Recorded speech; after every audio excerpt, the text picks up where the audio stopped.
अस्सलाम वालेकुम, welcome again to my channel. I hope so आप सभी ठीक ठाक होंगे और मैं भी शुक्र अल्हम्दुलिल्लाह बिल्कुल ठीक ठाक हूँ। तो अभी मैं किचन में आई थी और यहाँ पे जो है ना अभी दोपहर का ही वक्त था और आज मौसम भी कुछ पतझड़ सा टाइप का हुआ हुआ था। मतलब धूप भी नहीं थी, हवा भी हल्की फुल्की सी थी, हब्स भी था, मिक्सचर सा मौसम का बना हुआ है। कहीं बारिश खुल के हो जाए तो क्या ही बात हो जाए और सबके दिल खिल जाएंगे जितनी सख्त गर्मी पड़ रही है। तो चले जनाब अपनी वीडियो का आगाज़ करते हैं। आज जो है ना मैंने 1 से 2 डिशेस प्रिपेयर करनी थी अपनी किचन में। मेरे हस्बैंड और बच्चों की भी फरमाइश थी कि कितने दिनों से कुछ ना स्पेशल नहीं बनाया और कुछ खाया नहीं है। रोज़ हंडिया तो बन रही थी, लेकिन वो जो कुर्बानी का गोश्त होता है उस पे कुछ स्पेशल स्पेशल डिशेस बनती है ना, हम लोग खाते हैं। तो वो इस तरह का मैंने कुछ नहीं बनाया था, बस रोज़ की एक हंडिया तो बन जाती थी, गोश्त भी होता था उसमें। तो मैंने कहा चले जी इनकी फरमाइश पूरी की जाए और गिले शिकवे दूर किए जाएँ। और मैंने कहा क्या याद करेंगे कि इतनी गर्मी में जो है ना इतनी अच्छी माँ और इतनी अच्छी बीवी आप लोगों को क्या ही मिलनी है कि जो है ना यहाँ पे खड़े हो के आपके लिए किचन में इतने ज़्यादा टेम्परेचर में खाना बनाया और उसके बाद इतने सारे भांडे जो हो जाने हैं ना वो भी मैंने धोने थे। खैर जनाब मैं यहाँ पर आ गई और यहाँ पे मैंने कीमा ले लिया था और कीमे का जो थोड़ा बहुत पानी था ना वो अच्छे से मैंने निचोड़ लिया था। तो ये मैं बनाने लगी हूँ चपली कबाब, जिसमें मैंने दरदरा सा सूखा धनिया पीस लिया था, ज़ीरा मैंने पिसा हुआ ले लिया था और ये थे मतलब वो साबुत वाली लाल मिर्च होती है ना वो मैंने पीस ली थी और साथ में था अनारदाना। थोड़ा सा मैंने नमक पहले से डाल दिया है और साथ में लहसुन अदरक मैंने ना हाथ से कूट के अच्छी तरह इसमें डाल दिया था। और यहाँ पे मैंने ले लिया है प्याज, जो मैंने चॉपर से बहुत बारीक बारीक चॉप कर लिया था और इसके अंदर से मैंने अच्छे से पानी निचोड़ लिया था ताकि पानी का ना कोई जो है एलिमेंट इसके अंदर ना जाए, क्योंकि चपली कबाब या पेशावरी कबाब जो है ना इसके अंदर जब पानी चला जाता है ना तो फिर ये इनकी बाइंडिंग अच्छे से नहीं होती है। तो इसलिए मैं कोशिश करती हूँ कि इसके अंदर ना बिल्कुल भी पानी ना जाए किसी भी सूरत में। और अक्सर तो मैं बेसन भी नहीं डालती हूँ और ये कीमे के अंदर जो है ना वो चर्बी जो फ़ैट होता है बकरे का या गाय का तो वो भी साथ ही पिसवा लेती हूँ, तो वो बड़ी अच्छी सी बाइंडिंग हो जाती है ऑलरेडी। लेकिन आप लोगों को दिखाने के लिए कि अगर आपके चपली कबाब टूट रहे हैं या बाज़ दफ़ा ऐसा होता है कि मुझसे भी नहीं बन रहे होते हैं क्योंकि बाज़ दफ़ा कीमा चर्बी के बगैर होता है या कोई और रीज़न हो जाता है, तो फिर इसके अंदर आप मकई का आटा या आप बेसन डाल सकते हैं, क्योंकि मैं भी यही डालती हूँ। मेरी सिंपल सी सादी सी कुकिंग होती है घर पे, इसी तरह मैं तो खाना बनाती हूँ और आप लोगों के साथ इसी तरह शेयर कर देती हूँ। तो ये देखिए जनाब मैं कीमा आप लोगों को हाथों में ना मसल के दिखा रही हूँ कि इसके अंदर बिल्कुल पानी नहीं, ऐसे खुश्क सा लग रहा है।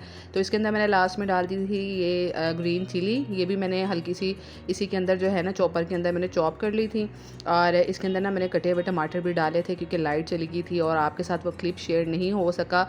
लाइट इतनी ज़्यादा जाती है ना कोई कि बस मैं क्या ही बताऊँ।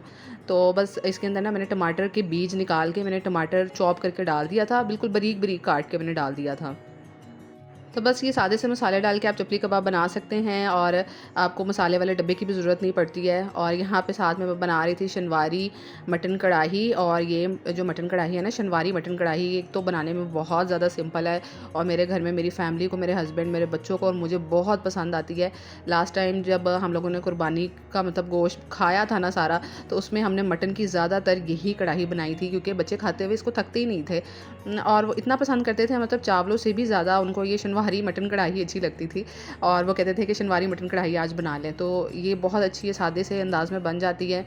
मटन जनाब मैंने पहले ही गला लिया था क्योंकि मेरा सिलेंडर की गैस है और वैसे भी गर्मी में खड़े होना ना पॉसिबल नहीं मुझे लगता कि इतनी देर हम ख़वातीन जो है वो खड़ी रहें, तो जो काम जल्दी जल्दी हो जाए ना वही अच्छा होता है। तो मीनवाइल जी मैं चपली कबाब भी बना रही थी, देखिए बिल्कुल भी नहीं टूट रहे हैं और अच्छे से बन रहे हैं।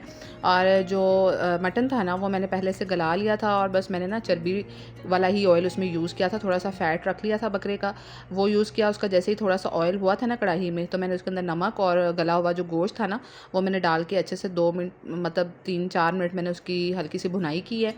और आप इस स्टेप में पानी भी शामिल कर सकते हैं अगर तो आप कच्चा गोश्त इसी तरह गलाना चाहते हैं, और आप उसको 15-20 मिनट रख सकते हैं इसी तरह नमक वाले पानी में ना मटन को। तो जब वो गल जाएगा 20-25 मिनट के लिए, तो फिर आप उसके बाद ये वाला स्टेप कर सकते हैं जो कि मैंने किया है। मैंने टमाटर डाल दिए हैं हाफ़ हाफ़ इसके अंदर और बस ये मैंने ना थोड़ी देर के लिए दम लगा दिया था इसको। और इसमें ना मैंने थोड़ा सा फिर इस टाइम पे पानी भी शामिल किया था।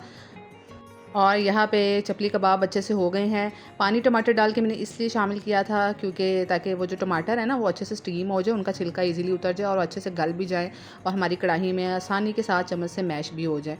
तो इसके अलावा कोई मसाला नहीं गया अभी तक, मैंने लहसुन अदरक इसमें नहीं डाला है क्योंकि मैं तो नहीं डालती हूँ शनवारी कढ़ाई में। और मेरे ख्याल से जो इसका अच्छा टेस्ट है ना वो लहसुन अदरक के बगैर भी बहुत अच्छा टेस्ट निकलता है। अगर आप लोग डालना चाहते हैं तो आप अपनी मर्ज़ी से भी इंग्रेडिएंट्स यूज़ कर सकते हैं। तो इसके अंदर